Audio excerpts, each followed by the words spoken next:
और आगे बढ़ने से पहले एक नजर इस वक्त की 25 बड़ी खबरों पर। कर्नाटक के बागलकोट में बोले पीएम मोदी, कांग्रेस का काम सिर्फ देश को लूटना है। कर्नाटक में कांग्रेस सरकार नहीं, वसूली गैंग चला रही है।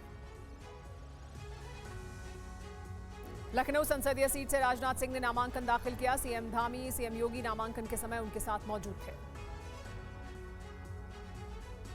स्मृति ईरानी ने आज अमेठी से दाखिल किया नामांकन। नामांकन से पहले अमेठी में स्मृति ईरानी ने किया road show. CM Mohan Yadav भी साथ में रहे मौजूद।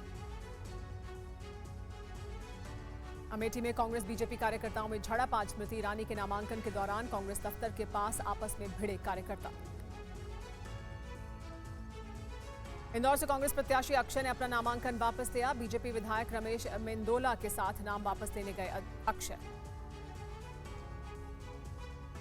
अक्षय के नाम वापस लेने पर टीवी 9 से बोले कांग्रेस नेता मुकेश नायक, कांग्रेस के साथ बड़ा धोखा हुआ। बीजेपी ने सभी हदें पार कर दी। इंदौर में पार्टी किसी को समर्थन पर विचार करेगी। अमित शाह के एडिटेड वीडियो की जांच के लिए दिल्ली पुलिस की टीम तेलंगाना रवाना हुई। वीडियो शेयर करने वालों को नोटिस जाएगा, उनसे पूछताछ भी होगी। तेलंगाना के सीएम को भी नोटिस भेजा जा सकता है। इंडिया गठबंधन पर बोले गृह मंत्री अमित शाह, इंडिया गठबंधन के पास पीएम पद का कोई चेहरा नहीं है। देश में पीएम मोदी के नेतृत्व में मजबूत सरकार है। गुजरात के पाटन में बोले राहुल गांधी, देश का धन न्याय के साथ बांटेंगे। देश का किसान परेशान है, महंगाई चरम पर है। सीएम योगी ने पूछा कांग्रेस को सीएए में नागरिकता देने से दिक्कत क्यों है। राहुल को भारतीय संस्कृति को नष्ट करने वालों पर चर्चा की नसीहत। कांग्रेस प्रदेश अध्यक्ष पद से इस्तीफे पर टीवी 9 से बोले अरविंदर लवली, मैं इंडिया गठबंधन की बैठक में कभी शामिल नहीं हुआ। जेल में केजरीवाल से मिली सुनीता केजरीवाल, आतिशी भी साथ में थी मौजूद। पहले से तय थी मुलाकात। अमेठी रायबरेली पर टीवी 9 की एक्सक्लूसिव खबर। अमेठी से चुनाव लड़ने पर अभी राहुल ने नहीं दी है सहमति। कहा जीतने के बाद एक सीट छोड़ने पर गलत संदेश जाएगा। वहीं खबर है कि प्रियंका गांधी ने कहा है तीनों गांधी का संसद में होना ठीक नहीं है। अमेठी रायबरेली सीटों को लेकर आज हो सकता है फैसला।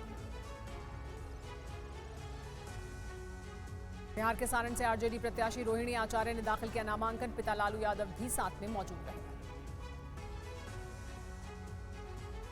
बिहार के ही शिवहर लोकसभा से एनडीए प्रत्याशी लवली आनंद का नामांकन। जेडीयू ने आनंद मोहन की पत्नी को चुनाव में उतारा है। सुप्रीम कोर्ट में हेमंत सोरेन की याचिका पर सुनवाई। सुप्रीम कोर्ट ने ईडी से मांगा जवाब। 6 मई को होगी अगली सुनवाई। झारखंड जमीन घोटाले से जुड़ा है मामला। मैनपुरी लोकसभा सीट पर चुनाव प्रचार कर रही हैं अखिलेश और डिंपल यादव की बेटी आदिति यादव। मैनपुरी से डिंपल यादव है समाजवादी पार्टी की प्रत्याशी। ओडिशा के पुरी से बीजेपी प्रत्याशी संबित पात्रा ने नामांकन से पहले किया रोड शो। बुजुर्ग महिला के साथ नाचते दिखे संबित पात्रा। पंजाब पुलिस ने 48 किलो ड्रग्स जब्त की है। 3 ड्रग्स तस्कर गिरफ्तार हुए हैं। इस साल की सबसे बड़ी ड्रग्स जब्त करने का दावा। श्रीनगर में फारूक अब्दुल्ला ने किया चुनाव प्रचार। नेशनल कॉन्फ्रेंस के समर्थन में जनता से मांगा समर्थन। प्रयागराज की फूलपुर सीट पर अपना प्रत्याशी बदल सकती है समाजवादी पार्टी। अखिलेश यादव ने लखनऊ में बुलाई बैठक। अभी अमरनाथ मौर्य हैं उम्मीदवार। टीवी सीरियल तारक मेहता का उल्टा चश्मा के एक्टर गुरुचरण सिंह सोढ़ी 22 अप्रैल से लापता हैं। दिल्ली से मुंबई जाने के लिए घर से निकले थे। पुलिस को उनकी आखिरी लोकेशन दिल्ली के डाबरी इलाके में मिली है।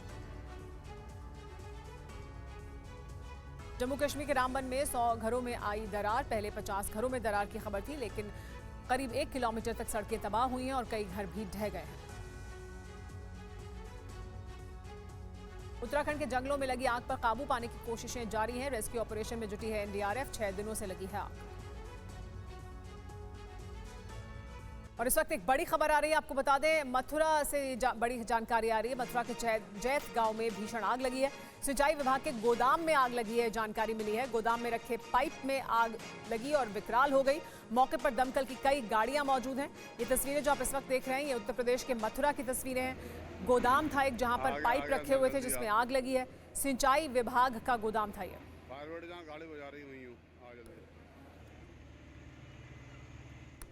जरा अब तक कोई भी जनहानि की बात नहीं आई है सामने। लोगों को इवैक्यूएट कर दिया गया है और आग पे काबू पाने का पूरा प्रयास चल रहा है। हमारा प्रयास है कि जल्दी इस पे काबू पाएं और मिनिमम जो प्रॉपर्टी लॉस है वो सुनिश्चित करा सकें। सर, अगर देखा जाए तो आग विकराल रूप में आस-पड़ोस में भी मकान है, उसके लिए क्या एहतियात बरता जा रहा है? जैसा मैंने बताया, लोगों को वहाँ से आइसोलेट किया जा रहा है कि कोई लोग आसपास ना रहें और पुलिस प्रशासन की मदद करें इस आग पे काबू पाने के लिए। देखिए तस्वीरें हम आपको दिखा रहे हैं, आग पर काबू पाने की कोशिश की जा रही है। दमकल की कई गाड़ियां मौके पर मौजूद हैं। ये सिंचाई विभाग का गोदाम बताया जा रहा है मथुरा के जैत गांव में, जहां पर पाइप स्टोर किए गए थे, पाइप रखे हुए थे, उसी में आग लगी है और फिर आग ने विकराल रूप ले लिया है। दमकल की कई गाड़ियां मौके पर मौजूद हैं सिंचाई विभाग के गोदाम में लगी आग पर काबू पाने के लिए, लेकिन दूर दूर तक धुआं देखा जा सकता है क्योंकि विकराल रूप इख्तियार कर चुकी है ये आग।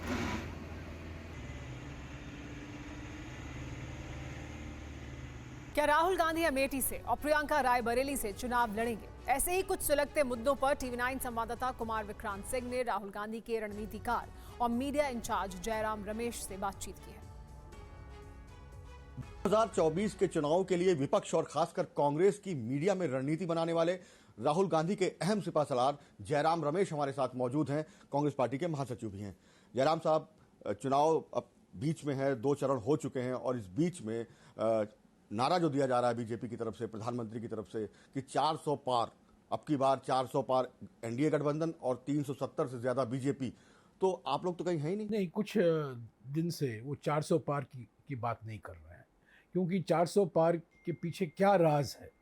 जब से हमने ये कहा है, कांग्रेस पार्टी के नेता और अलग अलग हमारे कार्यकर्ताओं ने ये प्रचार किया है कि 400 पार का माने ये है कि हमें संविधान बदलने का हक दो, बाबा साहब अम्बेडकर के संविधान को बदलने का हक दो, और उस संविधान का जो सिद्धांत है सामाजिक न्याय, और सामाजिक न्याय का रास्ता आरक्षण है, उसको समाप्त करने के लिए हमें 400 पार दो। कुछ 3-4 दिनों से वो उसका जिक्र उन्होंने नहीं किया है 400 पार, पर ये बात सही है, 400 पार का नारा लगाया था। पर ये 19 तारीख के चुनाव के बाद, जहाँ 102 सीटों पर चुनाव हुई थी, और अभी 26 तारीख को हुआ 89 सीटों में, तो पहले चरण के बाद ही मैंने कहा था दक्षिण भारत में बीजेपी साफ, उत्तर और मध्य भारत में बीजेपी हाफ, और दूसरे चरण में भी यही हमें देखने को मिल रहा है। 2004 में जो हुआ था, कांग्रेस पार्टी और कांग्रेस पार्टी के घटक दल जो इंडिया जनबंधन के हिस्से हैं, उनको स्पष्ट और निर्णायक जनादेश मिलेगा। सर, आप कह रहे हैं 2004 यानी 20 साल बाद आप 2004 की तुलना 2024 से हाँ बिल्कुल, क्योंकि स्थिति एक ही है, एक ही समान है। दिसंबर 2003 में छत्तीसगढ़ हम बुरी तरीके से हारे, राजस्थान बुरी तरीके से हारे, मध्य प्रदेश बुरी तरीके से हारे। इंडिया शाइनिंग था, हमारे देश के जो भीष्म पितामह कहलाया जाते थे, अटल बिहारी वाजपेयी प्रधानमंत्री जी, अटल बिहारी वाजपेयी जी प्रधानमंत्री थे। बीजेपी की ओर से एक आक्रामक रणनीतिकार प्रमोद महाजन कर रहे थे, जिम्मेदारी दी गई थी उनको, पर उसके बावजूद आम आदमी को क्या मिला? वो कैंपेन चला। अभी 20 साल बाद मेरे विकास का दो हिसाब और हाथ बदलेगा हालात, इसका असर सभी राज्यों में देखने को मिला है। अब उन्होंने फिर एक बार कहा है कि जो कांग्रेस का घोषणा पत्र है, बिल्कुल, उसमें मुस्लिम लीग की छाप है। ध्रुवीकरण की भाषा बोल रहे हैं ये बात। हमने इसका खंडन पहले ही किया, पहले दिन से मैं करते आ रहा हूँ कि ये बिल्कुल ध्रुवीकरण की भाषा है। ये प्रधानमंत्री गलती से भी सच नहीं बोलते, और जो बार बार कह रहे विरासत कर की वास्तविकता क्या है? विरासत कर की वकालत किसने की? जयंत सिन्हा, अरुण जेटली, बीजेपी के कार्यकर्ता, बीजेपी के बुद्धिजीवी। और 2017 और 2019 के बीच में मोदी सरकार के सामने एक प्रस्ताव भी था विरासत कर को लेकर। सैम पिट्रोडा जी ने जो कहा है, वो किस संदर्भ में कहा है? वो अमेरिका के संदर्भ में कहा था। पर ठीक है, मान लीजिएगा उन्होंने कहा है, वो कांग्रेस पार्टी का विचार नहीं है, कांग्रेस पार्टी की सोच नहीं है, वो कांग्रेस पार्टी के प्रवक्ता नहीं है। प्रधानमंत्री लगातार कह रहे हैं कि आप लोग महिलाओं का मंगलसूत्र तक ले लेंगे, देखिए, मंगलसूत्र 2 घर ले लेंगे और सब मुसलमानों को दे देंगे। यही तो बन गई है ना हिंदू मुसलमान। इसके अलावा और कोई मुद्दा नहीं जानते, क्योंकि वो जानते हैं बेरोजगारी पर वो नहीं लड़ सकते, महंगाई पर नहीं लड़ सकते, आर्थिक विषमताओं की बात जब हमने उठाई है उसके बारे में नहीं लड़ सकते, चीन के बारे में वो नहीं लड़ सकते, जो मुद्दे हमने उठाए हैं सारे मुद्दों पर वो चुप है, सिर्फ मंगलसूत्र और मुसलमान को लेकर एक भय का वातावरण, एक सांप्रदायिक रंग देने का प्रयास, खूब प्रयास हमारे न्याय पत्र को, और राहुल जी के हर एक वक्तव्य, हर एक भाषण में एक दो जो वक्तव्य होते हैं उसको घुमा फिरा कर, तोड़ मरोड़ कर एक सांप्रदायिक रंग देने की कोशिश कर रहे हैं प्रधानमंत्री। लेकिन वो कहते हैं कि कांग्रेस तो हिंदू विरोधी पार्टी है, सनातन विरोधी पार्टी है, क्योंकि राम मंदिर के प्राण प्रतिष्ठा कार्यक्रम में बुलावे के बावजूद नहीं। 22 जनवरी का कार्यक्रम धार्मिक कार्यक्रम नहीं था। उस कार्यक्रम का विरोध हमारे धार्मिक नेताओं ने भी किया था, आपको याद है? अलग अलग शंकराचार्यों ने उनका अपना विरोध प्रकट किया। वो एक राजनीतिक कार्यक्रम था, एक राजनीतिक व्यक्ति के आत्मगौरव के लिए, भगवान राम लल्ला के लिए नहीं, मर्यादा पुरुषोत्तम राम के लिए नहीं। हम सब लोग राम के पुजारी हैं। ये देखिए मेरे पीछे क्या है, आप देख सकते हैं, रामचरितमानस। हम लोग सब राम पुजारी हैं, राम व्यापारी नहीं है, धर्म का राजनीतिकरण नहीं करते हैं। जयराम आपके नाम और मेरे पहले नाम में राम, दूसरे नाम में भी राम। और हमने अपना न्याय पत्र में कहा है, क्या ये मुस्लिम लीग का एजेंडा है?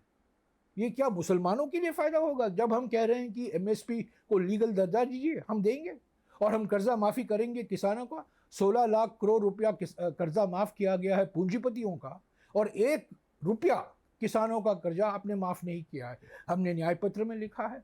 हमने रोजगार के बारे में कहा है, पहली नक्की पक्की, भर्ती भरोसा, नारी सम्मान, हर एक गरीब परिवार के महिला को 1 लाख रुपया हर साल। क्या वो मुसलमान का एजेंडा है? ये गरीबों का एजेंडा है, ये वंचितों का एजेंडा है। नया मुद्दा लेकर के आए हैं। उनका कहना है कि चाहे आंध्र प्रदेश हो तब का या अभी कर्नाटक हो, कांग्रेस पार्टी आरक्षण जो है, आरक्षण धर्म के आधार पर नहीं दिया गया है। कर्नाटक में जान लीजिएगा वास्तविकता क्या है, हकीकत क्या है। प्रधानमंत्री अमित शाह कह रहे हैं कि प्रधानमंत्री झूठ बोल रहे हैं। SC ST OBC को दे देंगे आपको मुसलमानों बोल का रहा हूं, आरक्षण। ये प्रधानमंत्री झूठे हैं। असत्यमेव जयते, रोज सुबह उठते हैं और कहते हैं असत्यमेव जयते, उनका रोज का प्रार्थना। कर्नाटक का आपने बात की, कर्नाटक की हकीकत क्या है? 1994 में आर्थिक और सामाजिक बैकवर्डनेस, पिछड़ेपन के कारण जो आंकड़े निकाले गए थे, सर्वे किया गया था, सर्वेक्षण किया गया था 1.5 साल के लिए, और उसके आधार पर मुस्लिम कम्युनिटी को 4% आरक्षण दिया गया था कर्नाटक में। 1994 के बाद 4 मुख्यमंत्री रहे हैं बीजेपी के कर्नाटक में। देवेगौड़ा जो आज एनडीए में शामिल हुए हैं, वो भी प्रधानमंत्री रह चुके हैं। दिल्ली में 16 साल के लिए बीजेपी के प्रधानमंत्री रह चुके हैं। 2 प्रधानमंत्री, 4 मुख्यमंत्री, 1 सहयोगी दल के मुख्यमंत्री। 30 साल से ये आरक्षण रहा। आज ये बात कर रहे हैं, ये बात समझ लीजिएगा। धर्म के आधार पर आरक्षण देना असंभव है, क्योंकि वो हमारे संविधान के मूल ढांचे के खिलाफ जाता है, बेसिक स्ट्रक्चर के खिलाफ जाता है। हमने अनुच्छेद 340 यानी कि सामाजिक और आर्थिक पिछड़ेपन के आधार पर ही आरक्षण दिया है। तो ये सब पिछले 10 साल लोग समझ गए हैं, जुमला काल है, अन्याय काल है। और इसीलिए तो भारत जोड़ो यात्रा, भारत जोड़ो न्याय यात्रा निकाला गया था। 5 न्याय 25 गारंटी हमने दी। इसमें क्या मुस्लिम लीग की एजेंडा है? अच्छा, मुस्लिम लीग के साथ किसने सरकार बनाई 1940 में? प्रधानमंत्री जानते हैं, उनके गुरु श्यामा प्रसाद मुखर्जी, जिन्होंने जनसंघ को स्थापित किया था। 1940 में मुस्लिम लीग के साथ सरकार में मंत्री थे बंगाल प्रोविंस में, 40, 41, 42 में। और सिंध और नॉर्थ वेस्ट फ्रंटियर प्रोविंस में भी मुस्लिम लीग और हिंदू महासभा के बीच में गठबंधन की सरकार बनी थी। अडवाणी जी गए पाकिस्तान, जसवंत सिंह जी गए पाकिस्तान। किसकी प्रशंसा की उन्होंने? भारत की प्रशंसा नहीं की, मोहम्मद अली जिन्ना की प्रशंसा की। जयराम जी, आप कह रहे हैं कि माहौल बीजेपी के खिलाफ है, जनता नाराज है, तो इसके बावजूद राहुल गांधी अपनी परंपरागत सीट अमेठी से लड़ने से कतरा क्यों रहे हैं? बीजेपी कह रही है भाग रहे हैं, हारने के डर। भाग नहीं रहे हैं। उन्होंने कहा है, उनको पहली बार भारत जोड़ो न्याय यात्रा के समय 15 मार्च को ये सवाल पूछा गया था। मैं वही उनका जवाब दोहराऊंगा कि मैं कांग्रेस का वफादार सिपाही हूँ, जो CEC तय करेगा मैं उसका पालन करूँगा। CEC ने परसों PCEC की बैठक हुई, सारे सदस्य ने कहा राहुल जी को अमेठी से लड़ना है और प्रियंका जी को रायबरेली से लड़ना है। वो उनकी CEC की भावना उन्होंने प्रकट की, सदस्यों ने अपनी भावना प्रकट की, अपना विचार सामने रखा और मैं समझता हूँ 1-2 दिन में निर्णय सुनाया जाए, दे देंगे। आपको पर अगर आप मुझे पूछ रहे हैं कि संगठन चाहता है कि राहुल जी वहाँ से लड़े, प्रियंका जी रायबरेली से लड़े, और जवाब है हाँ, हम लोग सब चाहते हैं। संगठन में नई ऊर्जा आएगी, नई उत्साह होगी, और न केवल यूपी के कांग्रेस पर सारे देश भर में जो कांग्रेस पार्टी है, कांग्रेस संगठन है, समाजवादी पार्टी भी चाहती है कि दोनों लड़ें। और अरे वहाँ की जनता चाहती है। जब मैं अमेठी में था भारत जोड़ो न्याय यात्रा के समय, लोग मुझे कह रहे थे 2019 में हमसे गलती हो गई, अभी इस बार राहुल भैया को यहीं से लड़ाइए। इतनी देरी क्यों? कोई घबराहट? कोई घबराहट नहीं, सही वक्त पर निर्णय लिया जाएगा। कोई घबराहट नहीं है, कोई भोखलापन नहीं है, कोई परेशानी नहीं है, कोई डर नहीं है। लेकिन वो कहते हैं भ्रष्टाचार के आरोप में ही जमानत पर बाहर है गांधी परिवार।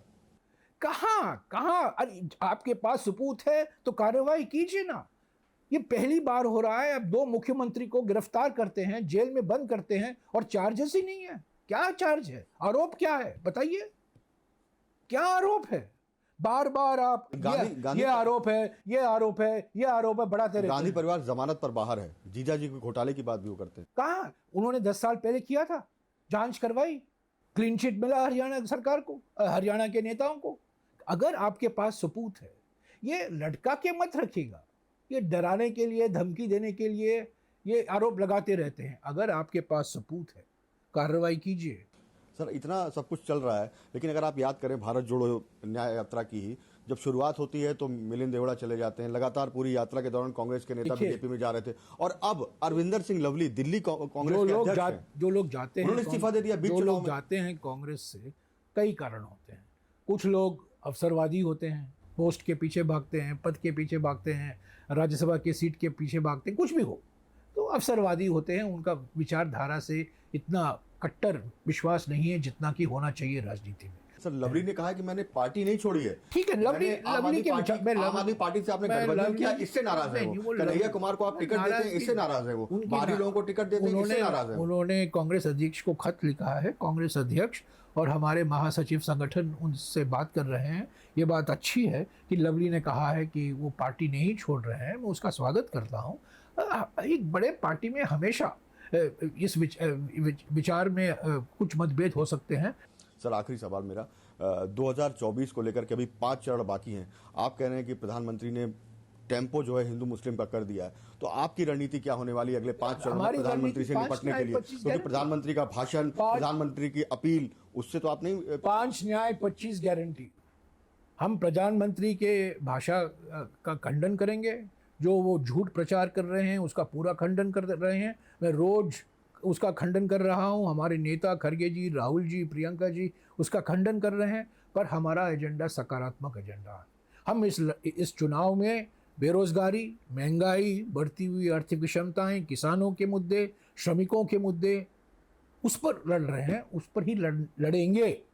हम यहाँ वहाँ भटकना नहीं चाहते। वो हमें वहाँ ये कह रहे हैं कि हम मेरे पिच पर क्रिकेट खेलो। हम उनके पिच पर क्रिकेट नहीं खेलेंगे, हमारे पिच पर हम खेलेंगे। जो मुद्दे हमने उठाए हैं भारत जोड़ो यात्रा के समय, जो मुद्दे हमने उठाए थे भारत जोड़ो न्याय यात्रा के समय, जो मुद्दे उठाए न्याय, असली मुद्दे जो हमारे न्याय पत्र में है, उसी पर हम ये चुनाव प्रचार बरकरार रखेंगे। हम प्रधानमंत्री हमारे लिए जो एक पिच तैयार किया है, वो सांप्रदायिक पिच तैयार किया है, उस पर हम पढ़ने वाले नहीं हैं। बहुत बहुत शुक्रिया TV9 से बात करने के लिए। जयराम रमेश जी, आपने समय निकाला, बहुत बहुत शुक्रिया। आप सुन रहे थे जयराम रमेश के साथ एक खास बातचीत। लेकिन इस वक्त बड़ी खबर आ रही है अमित शाह से जुड़ी हुई। अमित शाह एडिटेड वीडियो के मामले में बड़ा एक्शन लिया गया है। तेलंगाना के मुख्यमंत्री को दिल्ली पुलिस ने समन जारी किया है। 1 मई को रेवंत रेड्डी को पूछताछ के लिए बुलाया गया है। तेलंगाना के सीएम से दिल्ली पुलिस पूछताछ करेगी इस वीडियो के मामले में। इस पर और ज्यादा जानकारी के लिए हमारे साथ जितेंद्र शर्मा जुड़ गए हैं, TV9 भारतवर्ष संवाददाता। जितेंद्र, क्या जानकारी मिल रही है? समन में क्या कहा गया है रेवंत रेड्डी को जो समन जारी किया गया? जी बिल्कुल, देखिए HM के फेक वीडियो को लेकर दिल्ली पुलिस की स्पेशल सेल की साइबर यूनिट ने मुकदमा दर्ज किया था, जिसके बाद से न सिर्फ तमाम सोशल मीडिया प्लेटफॉर्म जिन पर इस वीडियो को वायरल किया गया उनको नोटिस सर्व किया गया। इसके अलावा उन तमाम लीडर्स को अपोजिशन के खास तौर से जिन्होंने इस वीडियो को एक्स पर यानी कि ट्विटर पर वायरल किया था, ट्वीट किया था, तो उसमें तेलंगाना के जो CM है रेवंत रेड्डी, उनको भी आज दिल्ली पुलिस की स्पेशल सेल की तरफ से नोटिस भेजा गया। नोटिस भेजकर ये पूछा गया कि आखिरकार ये वीडियो उनके पास कहां से आया और इस वीडियो को उन्होंने ट्वीट किस आधार पर किया।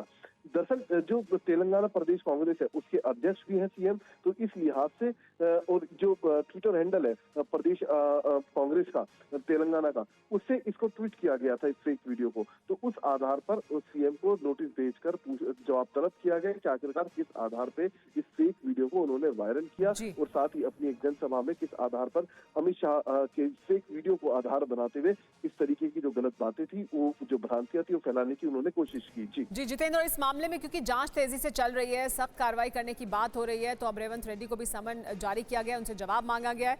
बहुत शुक्रिया तमाम जानकारी के लिए।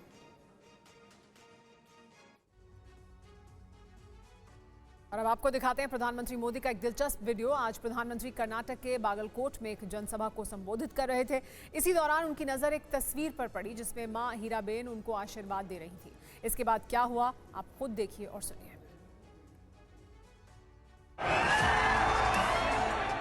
जरा एसपीजी वाले, ये बच्ची एक तस्वीर लेके आई है, कब से खड़ी रही है, उसकी तस्वीर ले लीजिए।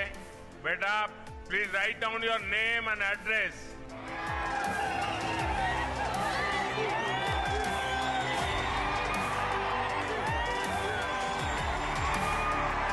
मैं आपको चिट्ठी जरूर भेजूंगा। अरे बाबा थैंक यू। और इस बीच आज अमेठी से स्मृति ईरानी ने अपना नामांकन दाखिल कर दिया। फिलहाल रुक रहे हैं कुछ देर के लिए।